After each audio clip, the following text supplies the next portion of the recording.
Son las 9 en punto de la noche, abrimos nuestro tiempo de debate. Comienza la tertulia de Business Connection y esta noche me acompaña Javier Solís. Javier, muy buenas noches. Hola, muy buenas noches. ¿Qué tal todo? Muy bien. ¿Preparado para la semana que se nos viene encima? Una semana difícil, ¿eh? Eurogrupo, Ecofin, recortes, tijeras... Yo, desde luego, no querría estar en la piel de Rajoy en estos casos.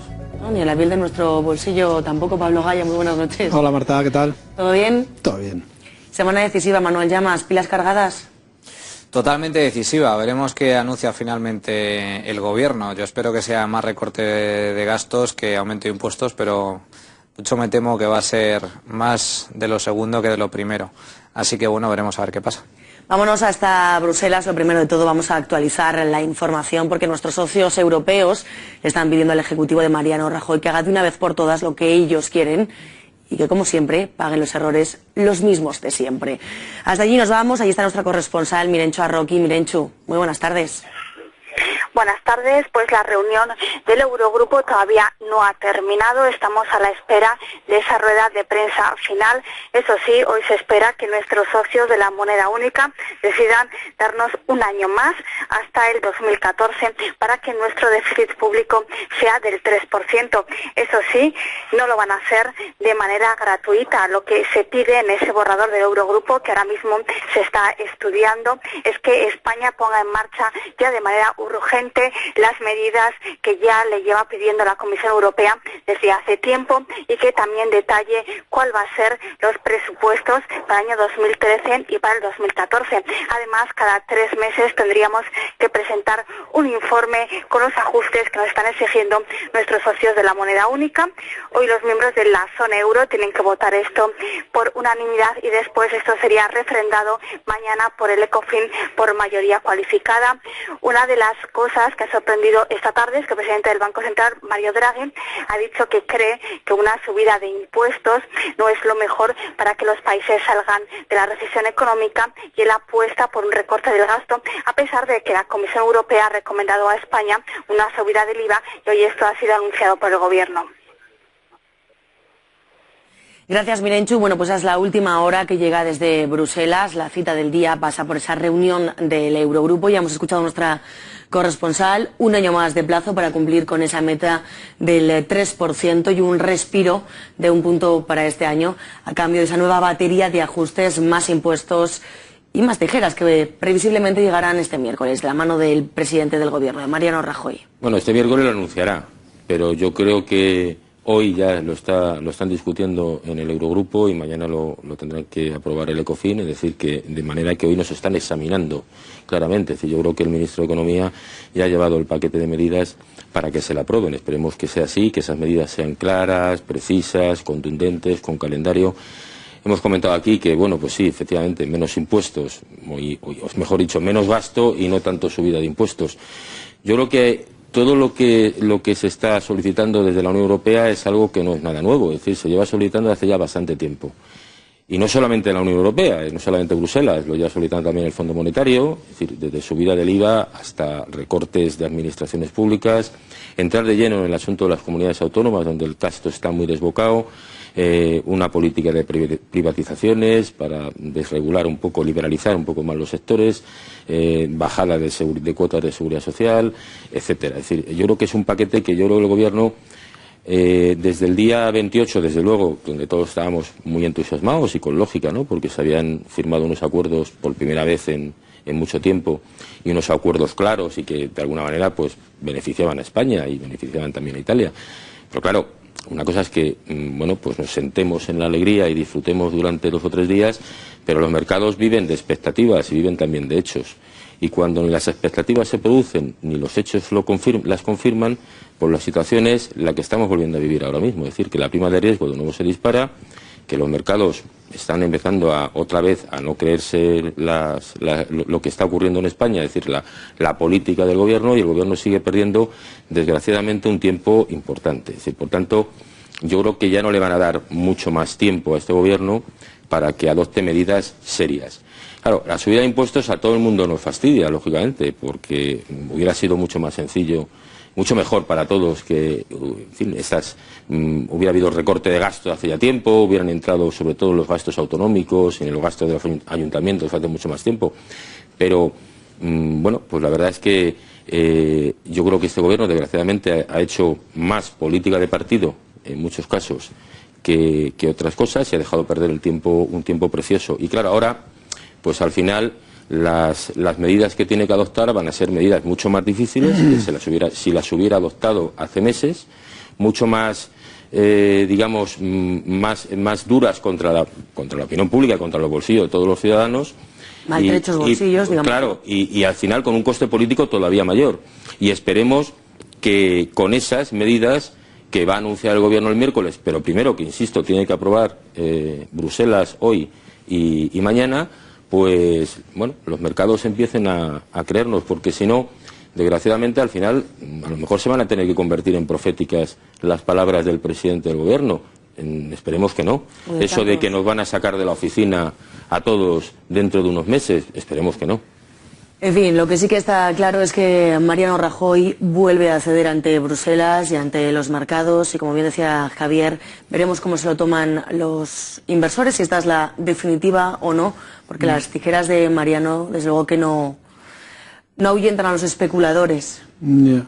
Hombre, yo pensaba que hace bien poco, una semana, estábamos con una prima de riesgo en 460 y ahora estamos en 570. Hemos subido 110 puntos en cuestión de ¿qué? De que el señor Draghi dijera que no va a comprar deuda, punto. Entonces el problema está ahí. Ahora mismo a corto plazo está ahí. Hay fuertes vencimientos de deuda en julio y en octubre y hay una tensión evidente. Señores, es que no hay dinero, es que hay que captar dinero, el dinero cada vez nos es más caro. Entonces, ¿por qué nos es cada vez más caro?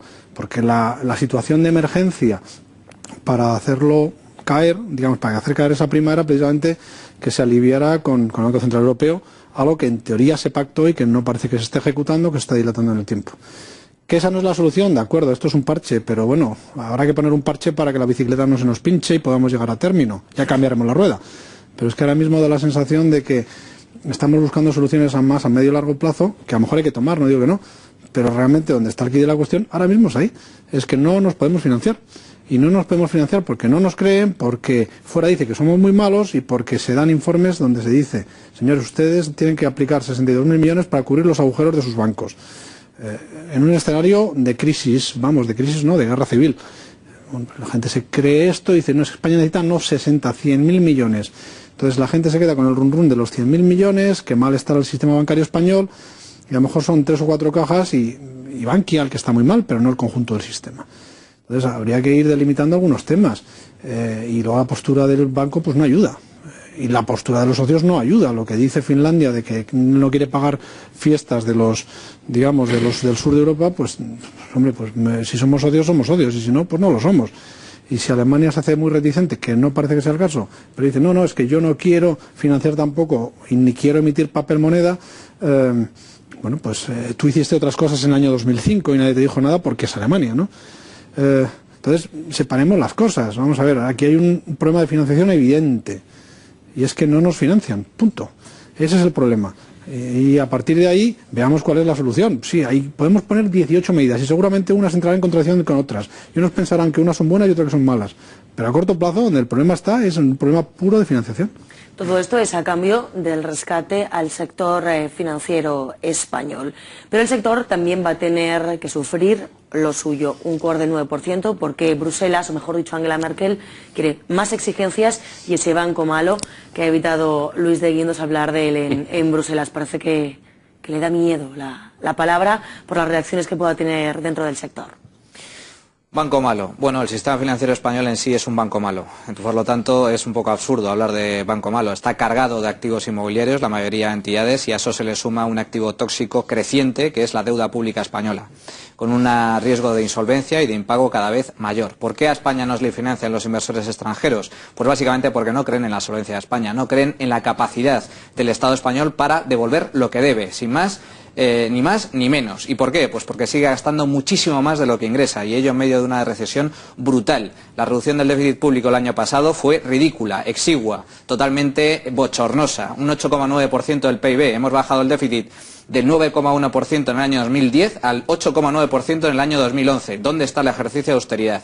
Los políticos, el sector público español sigue despilfarrando a manos llenas, y para tratar de cubrir el agujero lo que han hecho los políticos es básicamente subir los impuestos. No han reducido el gasto público. La insolvencia de España es cada vez mayor y manifiesta, y eso es lo que ha reflejado el mercado. No es cuestión del Banco Central Europeo. El Banco Central Europeo ya nos inyectó 300.000 millones de euros entre el pasado diciembre y enero a los bancos españoles. ¿Qué hicieron los bancos españoles? Guardar ese dinero para poder cubrir sus propios vencimientos de deuda y al mismo tiempo, con el sobrante, invertirlo en deuda pública española. Por eso bajó la prima de riesgo. El Banco Central Europeo nos concedió 3 meses.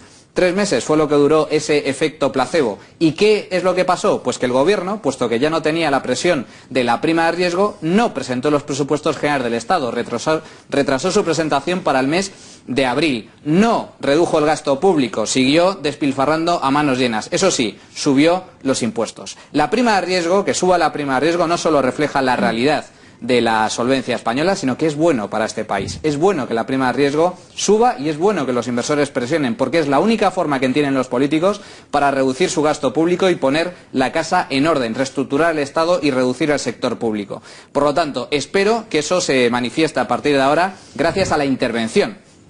Todo el mundo habla de la intervención como la bicha, como si fuera lo peor que nos puede ocurrir. Pues no, señores, la intervención es quizás la salvación de este país, puesto que los políticos no están dispuestos a hacer lo que deben, que lo haga el Banco Central Europeo, que nos lo imponga Merkel, que nos gobiernen desde fuera, que reduzcan el sector público, como por cierto le ha sucedido a Irlanda.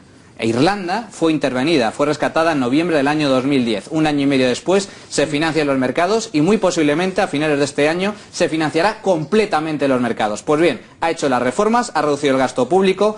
Hoy, precisamente hoy, la probabilidad de quiebra de Irlanda es inferior a la de España. Muchos tienen miedo a que cedamos soberanía. Tú lo que quieres es entregarles a nuestros socios las llaves de la Puerta de Alcalá para que entren directamente. Yo no sé si tanto, pero sí que es verdad que yo hasta ahora había, bueno, pues de alguna manera dado un poco más de margen, un poco más de tiempo, porque consideraba que, bueno, que el gobierno pues estaba adoptando una serie de medidas que conllevaban digamos, para que los efectos de esas medidas se vieran en la realidad, pues eso lleva un cierto tiempo.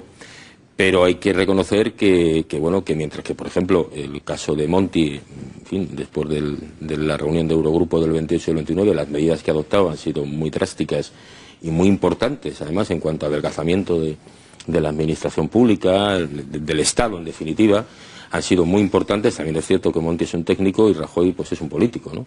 Y ahí hay una diferencia importante, lo que he dicho antes. Es decir, yo creo que está elegido en no, pero claro, es que lo que he dicho hace un momento, es decir, claro, al final si no entras en el meollo de la cuestión, pues bueno, desgraciadamente no se trata tanto de especuladores. Yo creo que los mercados, insisto, primero expectativas y después hechos. Y no es que te califiquen, no, si nosotros nos calificamos solos. Hace poco Valencia, la Comunidad Valenciana, quiero decir, pues en todos los periódicos, porque luego es que somos así en España, ¿no? Todo lo que ventilamos lo ventilamos rápidamente y además lo decimos a los 4 vientos. Señores, yo solamente tengo dinero para 2 meses como no me financien. Hace poco Cataluña llegó a decir que estaban prácticamente en quiebra. Hombre, eso, si yo soy inversor estadounidense, británico, chino, japonés, y leo eso en los periódicos, pero como todo el mundo comprenderá, claro, ¿qué vamos a hacer, no? Pero bueno, eso es por un lado. Por otro lado, estoy de acuerdo contigo un poco, es decir, en el sentido de que, bueno, pues efectivamente, ya que estamos en una Unión Europea, una Unión, en fin, en una zona euro, pues sí, los socios nos deben apoyar y nos deben ayudar. Pero claro, también nosotros tenemos que hacer los deberes y tenemos que hacerlos de una vez por todas. Y hasta ahora Rajoy yo creo que se le ha dado bastante margen, efectivamente tiene razón Manuel. Hubo una inyección de liquidez por parte del Banco Central Europeo entre noviembre y diciembre aproximadamente. Que está en el Banco Central Europeo. Y yo creo además que eso le permitió a Rajoy, perdón un segundo, le permitió a Rajoy sentarse tranquilamente y esperar a las elecciones andaluzas, hasta tomar posición otra vez, hasta que vio que de nuevo las cosas le empezaron a funcionar mal. Yo creo que tampoco tiene demasiada razón cuando dice que sus socios europeos tienen que cumplir lo acordado, pero sí, yo creo que no hay muestras de que no vayan a cumplir lo acordado. No, mire usted, aquí lo que hemos dicho el otro día es que... No, sencillamente no.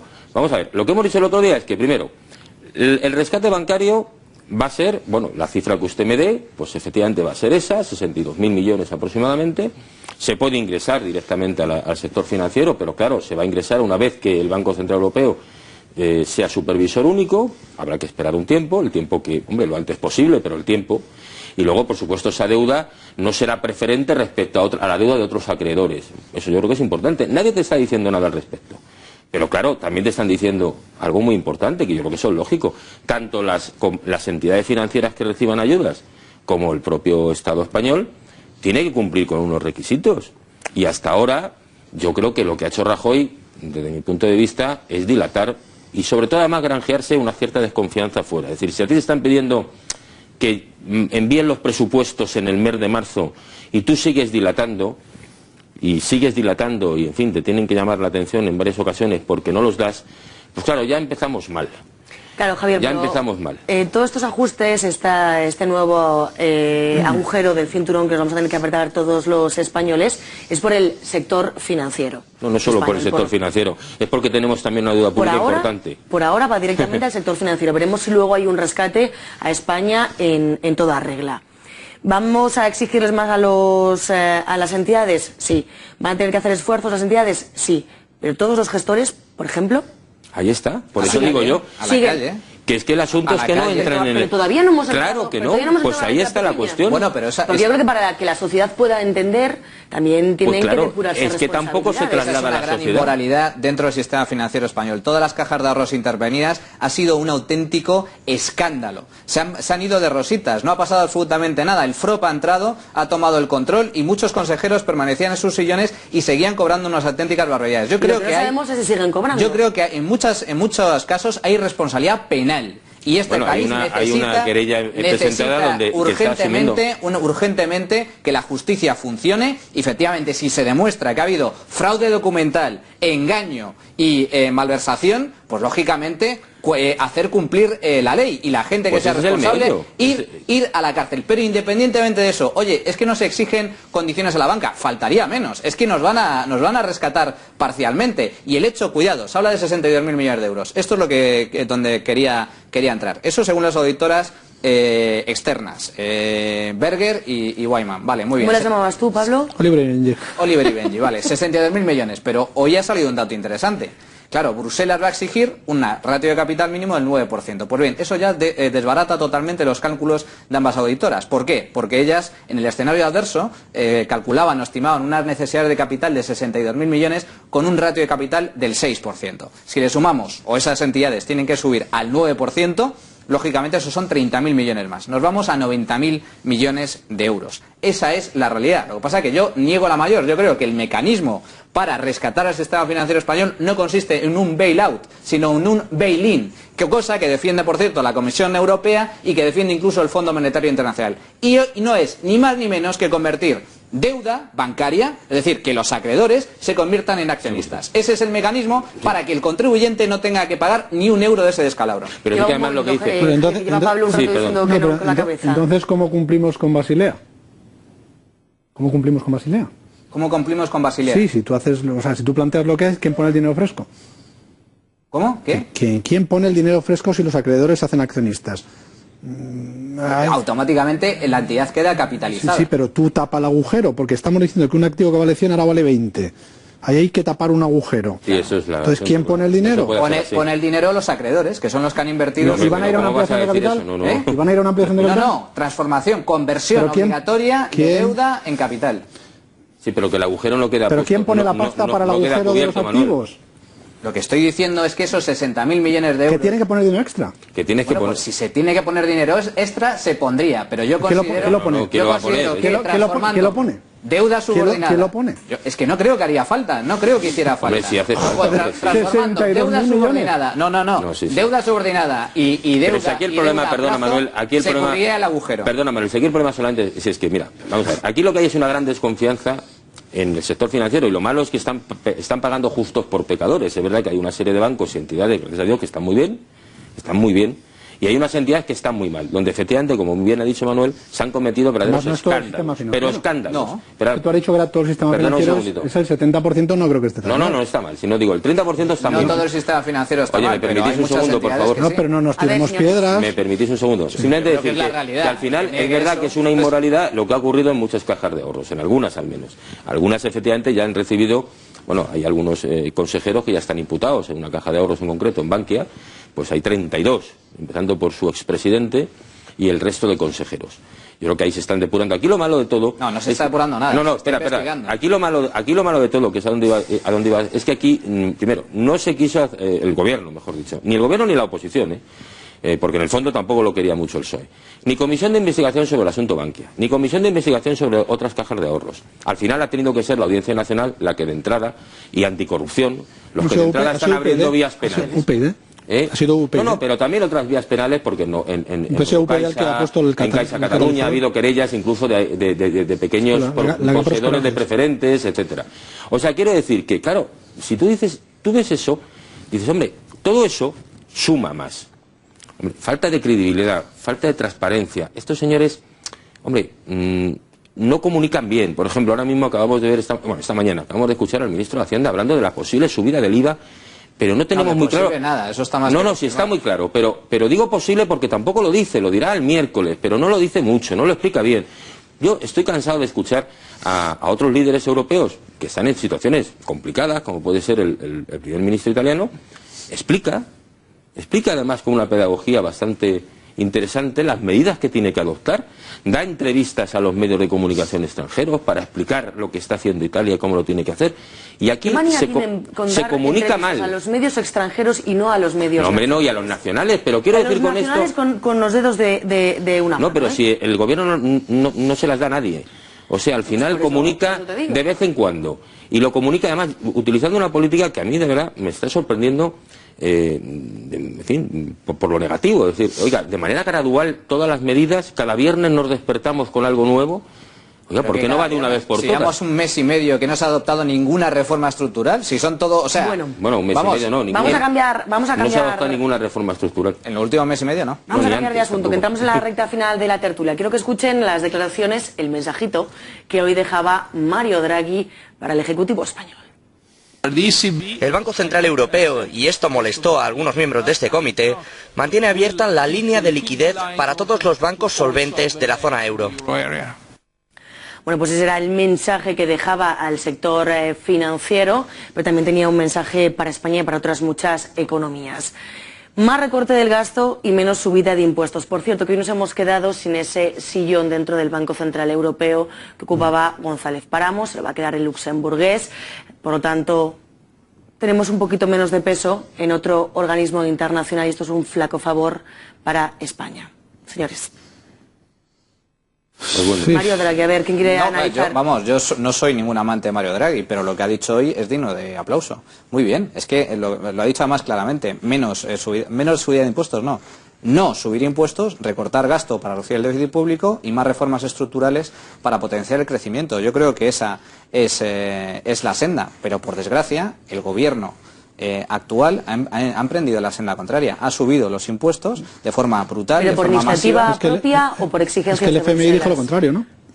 El FMI recomienda también subir el IVA y también la Comisión Europea, pero por eso digo que entonces, ¿a quién hacemos caso? En el caso de Draghi, a mí me gusta la receta, y de hecho, incluso aunque las recomendaciones vengan impuestas desde fuera, a mí me gustaría recordar que en el caso de Irlanda, que fue rescatada con un memorándum, firmando las condiciones del memorándum, Irlanda dijo que no hasta el último segundo a la subida de impuestos a sociedades, cosa que pretendían implantar tanto Reino Unido como Francia como Alemania, y Irlanda se negó porque era su gran baza, la baja fiscalidad en las empresas, era su gran baluarte, y lo consiguió, pese a que estaba en medio de un proceso de intervención y de rescate. España, yo creo que debería negarse a subir el IVA, como por cierto ha hecho Monti, a cambio de esa subida del IVA ha propuesto una reducción de gasto que yo considero francamente insuficiente, pero yo creo que Rajoy existe margen para poder negociar y decir, no voy a subir el IVA, pero voy a recortar mucho más el gasto público, y le voy a meter en cintura a las comunidades autónomas, y voy a intervenir a las comunidades autónomas y recortar transferencias, pero es que no se atreve. Es que el gasto público viene por sanidad y educación.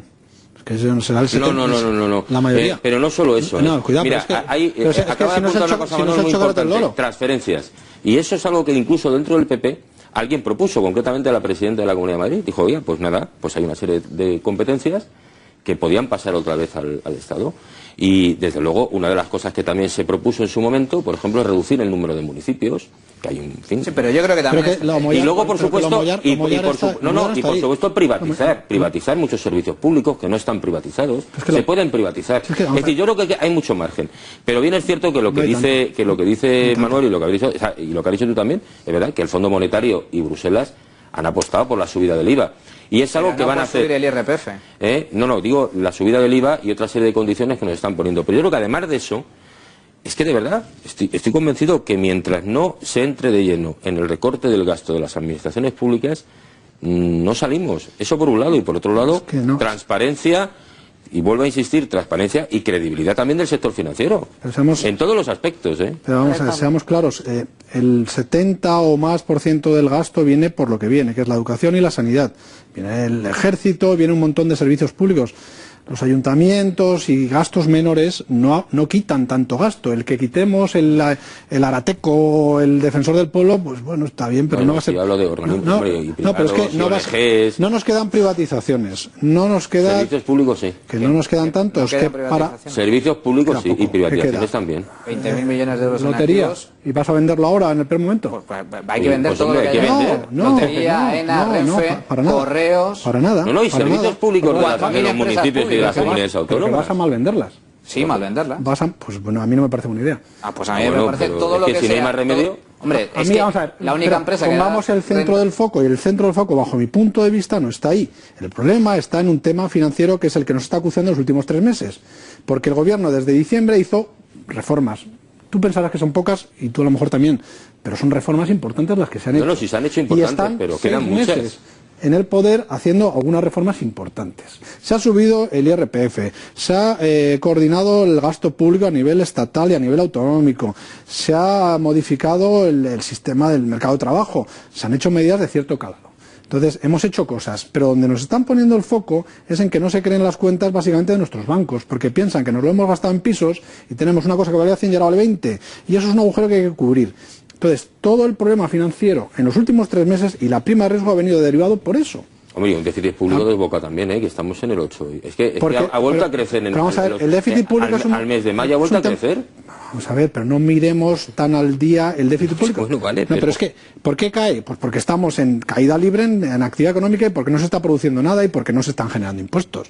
Entonces, vamos a ver, si vamos a cortar todos los gastos, porque ahora mismo no estamos creando ningún tipo de actividad económica... Bueno, ¿y sabes por qué también? Porque cuando tú no tomas medidas serias desde un gobierno que se ha tardado mucho en tomar decisiones... Serias. No, sí han tomado, pero que han tardado mucho en tomar una serie de decisiones... ¿Pero qué han tardado? Eso también... Sí, ¿Qué han tardado? Sí. Yo creo que desde que aprobaron el IRPF, no ha vuelto a aprobar, de mi punto de vista... ¿Tú crees que han tomado pocas medidas y han tardado poco en tomarlas? Han tardado tiempo en tomarlas. En 6 meses han tomado infinidad de medidas. Y yo no soy del PP, estoy defendiendo al PP, pero es que han tomado medidas que no se habían tomado en décadas y las han tomado en 6 meses. Entonces, hombre, no sé. No, hombre, pero yo creo que encaminadas a recortar gasto, de verdad, y a crear, por ejemplo, mucho más liberalización y mucho más, ¿sabes?, mucha más competencia, yo creo que no es así. Llega un momento donde el gasto no importa, sino que importa la actividad económica. Entonces habrá que hacer generar actividad económica para generar impuestos. Que la actividad económica también se paraliza cuando no tienes una seguridad sobre cuál va a ser la próxima medida que va a tomar el Ejecutivo. Yo creo que con un déficit del 8,9% el gasto sí importa. No estamos hablando de un déficit del 2, no estamos hablando de un déficit del 3, estamos hablando de un déficit del 9% del PIB y que muy posiblemente este año terminaremos con el 8%. Evidentemente que hay que reformar el estado del bienestar y hay que hablarlo claramente. Tenemos un estado del bienestar que no nos podemos permitir. Tenemos 3,1 millones de funcionarios con apenas 17 millones de personas trabajando, 17 millones en donde se incluyen los funcionarios, por cierto. Tenemos una sanidad a nivel de los países, a nivel de gasto, muy sobredimensionada, al igual que la educación. Se han construido universidades e infraestructuras que hoy en día están muchas facultades vacías, aeropuertos vacíos. Hay que ajustar el sector público y hay que reformar el estado del bienestar. No es la primera vez que sucede, no es la primera vez que se va a recortar el subsidio de desempleo. Lo hizo González en los años 80 y no ha pasado nada. No es la primera vez que se vaya a reformar las pensiones, se va a volver a hacer. Yo soy partidario o soy defensor de un sistema distinto, el de la capitalización de las pensiones. Me horroriza el sistema público, pero es el que hay y para mantenerlo habrá que reformarlo. Y los países nórdicos, esos adalides del progresismo, como son Suecia, como son Finlandia, que hoy en día es un país AAA, hay pocos en la zona euro, Pues esos países acometieron sus particulares reformas del estado del bienestar en los años 90 y hoy están saneados. Suecia quebró.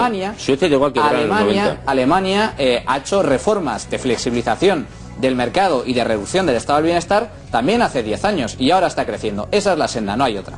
Bueno, pues con ese recetario nos despedimos. Manuel Llamas, Pablo Gaya, Javier Solís, gracias a los tres por acompañarme esta primera noche de la semana. Señores, pequeño paréntesis, actualizamos la información y enseguida estamos de vuelta.